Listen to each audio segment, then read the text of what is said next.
Hello guys, இன்றைக்கி நம்ம சேனலில் என்ன ரெசிபி பார்க்க போகிறோன்னா ஒரு சூப்பரான சம்மர் ட்ரிங்க் தான் பார்க்க போகிறோம்.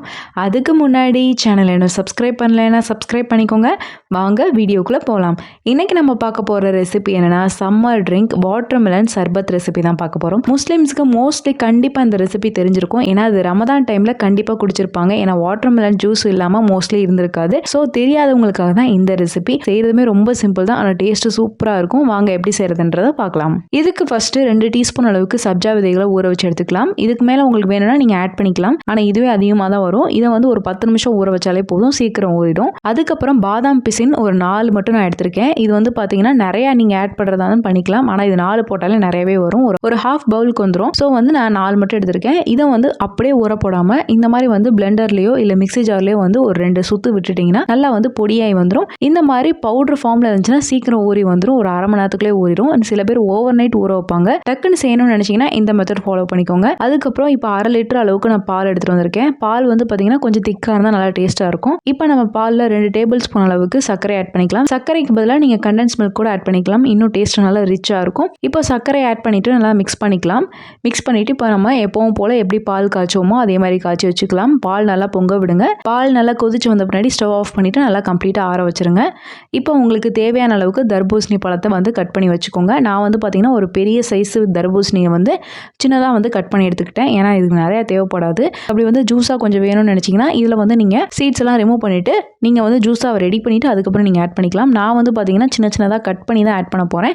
ஸோ வந்து சின்னதாக இந்த மாதிரி கட் பண்ணிக்கிறேன். நைஃப்பில் வந்து பார்த்தீங்கன்னா இதை மாதிரி நான் கட் பண்ணிக்கிறேன். உங்களுக்கு கொஞ்சம் பீசஸ் கொஞ்சம் பெருசாக வேணும்னா நீங்கள் பெருசாக கட் பண்ணிக்கலாம். சின்னதாக வேணும்னா சின்னதாக கட் பண்ணிக்கலாம். ஆனால் இது சின்னதாக கட் பண்ணும் போது தான் டேஸ்ட்டு நல்லாயிருக்கும். அதே மாதிரி கொஞ்சம் ஜூஸியாக இருக்க மாதிரி இருக்கும்.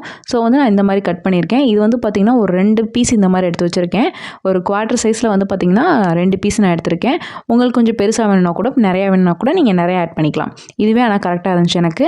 இப்போ இந்த மாதிரி நல்லா பொடிசாக கட் பண்ணி வச்சுக்கிட்டேன். நிறைய பேர் மேஷ் பண்ணுவாங்க. சில பேர் இந்த பால் சைஸ்லலாம் வந்து ஸ்கூப் பண்ணி எடுப்பாங்க. உங்களுக்கு எப்படி வேணுமோ அப்படி நீங்கள் ரெடி பண்ணிக்கலாம். நான் வந்து ஜஸ்ட்டு எப்பவும் போல் நைஃபை வச்சு கட் பண்ணிட்டேன். இது எந்த அளவுக்கு நல்லா சின்னதாக கட் பண்ண முடியுமோ அந்த அளவுக்கு நான் கட் பண்ணிக்கிட்டேன். இப்போ ஃபஸ்ட்டு நம்ம ஆற வச்சிருக்க பாலை வந்து ஆட் பண்ணிக்கலாம். பால் வந்து பார்த்தீங்கன்னா நான் ஆற வச்சுட்டு ஃப்ரிட்ஜில் வச்சுட்டு நம்ம ஆட் பண்ணும்போது இன்னும் நல்லா சூப்பராக இருக்கும். இப்போ ரோஸ் சிரப் 2 டேபிள் ஸ்பூன் அளவுக்கு நான் ஆட் பண்ணிக்கிறேன். இதுவே உங்களுக்கு கரெக்டாக இருக்கும். இன்னும் 1 டேபிள் ஸ்பூன் வேணும்னா நீங்கள் ஆட் பண்ணிக்கலாம். ஆனால் ரொம்ப அது வந்து கலர் ரொம்ப அடிக்கிற மாதிரி இருக்கும். ஸோ வந்து நான் 2 டேபிள் ஸ்பூன் மட்டும் தான் ஆட் பண்ணியிருக்கேன். ஆட் பண்ணிவிட்டு நல்லா மிக்ஸ் பண்ணிக்கோங்க. ரோஸ் மில்க்லேயே வந்து பார்த்தீங்கன்னா சுகர் இருக்கும். ஸோ வந்து நீங்கள் சுகர் வந்து அடுத்து பார்த்துட்டு ஆட் பண்ணிக்கோங்க. இப்போ நம்ம கட் பண்ணி வச்சிருக்க தர்பூசணியை ஆட் பண்ணிக்கலாம். தர்பூசணியுமே வந்து நல்லா இனிப்பாக தான் இருக்கும். ஸோ வந்து நீங்கள் சுகர்லாம் வந்து பார்த்துட்டு ஆட் பண்ணிக்கோங்க. இப்போ ஆட் பண்ணிவிட்டு நம்ம ஊற வச்சிருக்க பாதாம் பிசன் எடுத்து பார்க்கலாம். பாருங்கள் 4 கல் தான் போட்டேன். எவ்வளோ வந்திருக்குன்னு பாருங்கள். இந்த அளவுக்கு தான் உங்களுக்கு வரும். ஸோ வந்து நீங்கள் கம்மியாகவே ஊற போடுங்க. இப்போ வந்து நம்ம அதுலேருந்து 2 டேபிள் ஸ்பூன் எடுத்து ஆட் பண்ணிக்கலாம். அதுக்கப்புறம் உங்களுக்கு வேணும்னா நீங்கள் தாராளமாக ஆட் பண்ணிக்கலாம். இப்போ நம்ம ஊற வச்சிருக்க சப்ஜா விதைகளை எடுத்துக்கலாம். பாருங்கள் 2 டீஸ்பூன் தான் போட்டேன். எவ்வளோ வந்திருக்குன்னு. சப்ஜா விதைகளும் தேவையான அளவுக்கு நீங்கள் ஆட் பண்ணிக்கோங்க. ஆட் பண்ணிவிட்டு நல்லா மிக்ஸ் பண்ணிக்கலாம். இப்போ இதெல்லாமே ஆட் பண்ணிவிட்டு நல்லா மிக்ஸ் பண்ணிக்கோங்க. மிக்ஸ் பண்ணிவிட்டு உங்களுக்கு வந்து ஐஸ் க்யூப்ஸ் வேணும்னா ஆட் பண்ணிக்கோங்க, இல்லைனா ஸ்கிப் பண்ணிக்கோங்க. நான் ஆல்ரெடி வந்து சில் பண்ணி தான் வச்சுருக்கேன் பாலை. அதனால் வந்து நான் முன்னாடி ஆட் பண்ணாமல் வச்சுருந்தேன். உங்களுக்கு வந்து காமிக்கிறதுக்காக தான் நான் ஐஸ் க்யூப்ஸ் ஆட் பண்ணியிருக்கேன். ஸோ வந்து உங்களுக்கு விருப்பம் வந்து ஆட் பண்ணிக்கோங்க, இல்லைனா ஸ்கிப் பண்ணிக்கோங்க. ஐஸ் க்யூப்ஸ் ஆட் பண்ணிங்கன்னா கொஞ்சம் தண்ணியாக இருக்க மாதிரி இருக்கும். அதனால் பார்த்துக்கோங்க. ஐஸ் க்யூப்ஸோடு இருக்கும் போது அது நல்லா இருக்க மாதிரி இருக்கும். அதுக்கப்புறம் கொஞ்சம் அந்த மில்கோட திக்னஸ் வந்து கம்மியான மாதிரி இருக்கும். ஸோ வந்து பார்த்துட்டு ஆட் பண்ணிக்கோங்க. கிளாஸ் டம்ளர்ஸ் எடுத்துக்கோங்க. அதில் வந்து நம்ம பாதாம் பிசின் கொஞ்சம், சப்ஜா விதைகள் கொஞ்சம் ஆட் பண்ணிக்கலாம்.